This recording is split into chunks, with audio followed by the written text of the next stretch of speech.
Let me drop some real talk on you. Your life is a priceless treasure, more valuable than anything you can imagine. But like any treasure, you've got to protect it. There are parts of your life that need to be guarded with everything you've got, and today we're going to dig into 5 things you should never share with anyone. These are the keys to keeping your integrity intact, protecting your dreams, and locking in your success. Lean in close because what I'm about to share isn't just information, it's revelation. This isn't just about knowledge, it's about wisdom. And wisdom, my friends, is the currency of greatness. Number one, let's start with your dreams and visions. These are your personal blueprint to your destiny, the seeds of your future. Plant those seeds deep within the soil of your soul. But here's the kicker: don't let everyone in on your dreams. Not everyone deserves to hear them. Why? Because your dreams are delicate in their early stages. They need to be nurtured and protected, given the right environment to grow strong. When you share your dreams too early, you're exposing them to criticism, doubt, and negativity, like planting a rare flower in rocky soil and expecting it to thrive. You wouldn't do that, right? You'd protect that seed, nurture it, and make sure it's ready to face the world. Your dreams are that rare flower, a gift from the Creator Himself. Share them too soon, and you risk having them trampled by people who don't get it, or worse, by those who are jealous of your potential. I remember a young guy who came to me, eyes full of ambition, with a dream to revolutionize education in his country. It was a powerful vision, but he made the mistake of sharing it with everyone. His excitement was met with skepticism, his ideas ridiculed, and his passion dimmed by a constant stream of realistic advice. Don't make that mistake. Nurture your dreams in the fertile soil of your own mind. Water them with your determination and let them grow strong roots before you expose them to the world. Remember, the mighty oak doesn't announce itself when it's just an acorn. It grows silently, steadily, until one day it stands tall and unshakable for all to see. Number two, now onto your personal struggles. This is another area where you've got to play it smart. In this age of oversharing, we've forgotten the power of privacy. Your struggles, your battles, your moments of weakness, these are sacred. They're the forge in which your character is shaped, the fire that refines your spirit. When you broadcast your struggles to the world, you're inviting unnecessary opinions, judgments, and sometimes even exploitation. Not everyone who listens to your problems has your best interests at heart. Some might use your vulnerabilities against you, others might offer misguided advice, and most won't even understand the depth of your experience. I knew a woman who was going through a rough divorce. In her pain, she shared every detail with anyone who would listen. Soon, her personal life became public gossip, and people took sides, gave unsolicited advice, and some even took advantage of her vulnerable state. What should have been a private process of healing and growth became a public spectacle that only added to her distress. Learn from her mistake. Be selective about who you share your struggles with. Choose wisely. A trusted mentor, a close friend, a professional counselor. These are the people who can offer genuine support and guidance. Number three, next up is your financial status. Money, my friends, is a tool, not a trophy. It's a means to an end, not the end itself.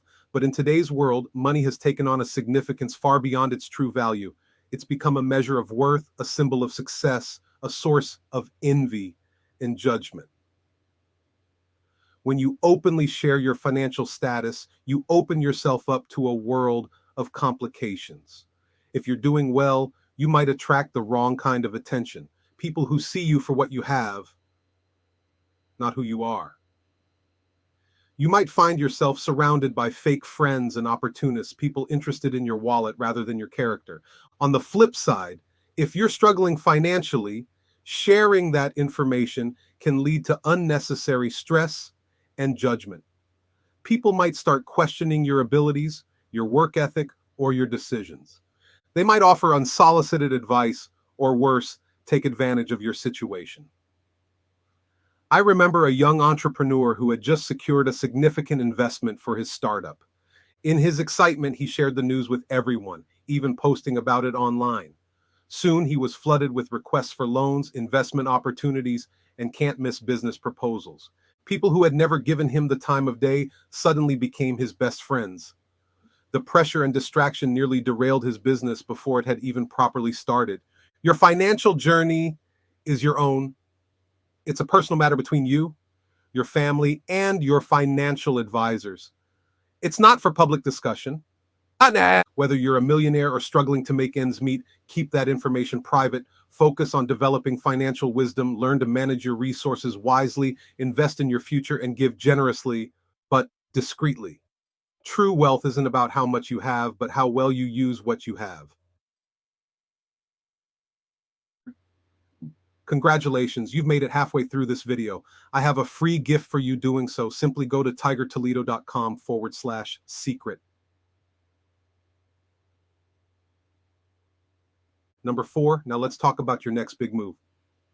Strategy is everything, and a key part of strategy is the element of surprise. When you broadcast your next move to the world, you lose that strategic advantage. Think about it. Chess grandmasters don't announce their strategies before making a move. Companies don't reveal their expansion plans until they're ready to execute. Sports teams don't share their playbook with their opponents. Why? Because knowledge is power, and prematurely sharing that knowledge can weaken your position. When you share your next big move before you're ready, you give others the opportunity to interfere, to compete, or to discourage you. You also put unnecessary pressure on yourself. And once you've announced your plans, you feel obligated to follow through, even if circumstances change or better opportunities arise. I once mentored a brilliant young woman who had plans to launch a health app. She was so excited about her idea that she couldn't help but share it with everyone she met. She talked about it at networking events, shared details on her blog, even discussed it with potential competitors. By the time she was ready to launch, she found that someone else had beaten her to market with a similar product. Premature sharing had cost her the first move advantage. Don't make the same mistake. Keep your plans close to your chest. Work on them in silence, perfect them in private, and let your actions speak louder than your words. There's power in quiet preparation, in the hushed moments of planning and strategizing. Your next big move should be like a thunderclap, sudden, powerful, and impossible to ignore. Don't let it be a mere whisper lost in the noise of premature announcement. This doesn't mean you should never seek advice or input. By all means, consult with trusted mentors, seek guidance from experts in your field. But be selective about what you share and with whom. Choose your confidants wisely and always maintain an element of mystery about your future plans. Number 5, finally, your innermost fears. These are like a map to your vulnerabilities. They point directly to the areas where you can be most easily manipulated, discouraged, or defeated. In this world, not everyone has your best interests at heart. When you openly share your deepest fears, you're essentially handing over the keys to your psychological kingdom. You're giving others the power to influence your decisions, to shake your confidence, to steer you away from your true path. Now, don't get me wrong. I'm not saying you should never acknowledge your fears. Self-awareness is crucial for personal growth. But there's a big difference between acknowledging your fears to yourself or a trusted confidant and broadcasting them to the world at large. Your fears are deeply personal, often rooted in your past experiences, your upbringing, your unique perspective on the world. When you share them indiscriminately, you invite misunderstanding and misinterpretation. People who haven't walked in your shoes may dismiss your fears as irrational or trivial. Others may use this knowledge to manipulate you consciously or unconsciously. I once knew a talented artist who was afraid of public speaking. He shared this fear openly, thinking it would help him overcome it.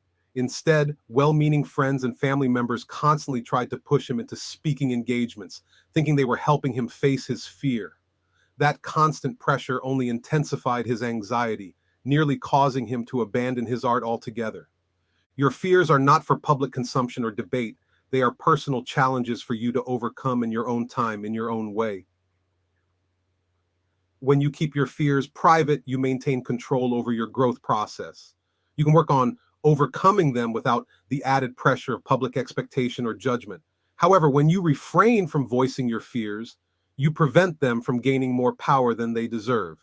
Remember, what you focus on expands. When you constantly talk about your fears, you're giving them center stage in your life, feeding them with your attention and energy. Instead, focus on cultivating courage. Courage, my friends, is not the absence of fear, but the triumph over it. It's the quiet resolve to move forward despite the trembling in your heart. It's the silent determination to grow, to challenge yourself, to become more than you were yesterday. In the privacy of your own mind, acknowledge your fears, face them, but don't let them define you. And certainly don't let them become public knowledge. Your journey of overcoming fears is a sacred one. It's a personal battle that, when won, will become a testimony of your strength and resilience. In closing, remember these 5 things: your dreams and visions, your personal struggles, your financial status, your next big move, and your innermost fears. These are the sacred treasures of your life. Guard them well, protect them fiercely, because in doing so, you're not just keeping secrets, you're preserving your power, maintaining your strategic advantage, and ensuring your ability to grow and succeed on your own terms.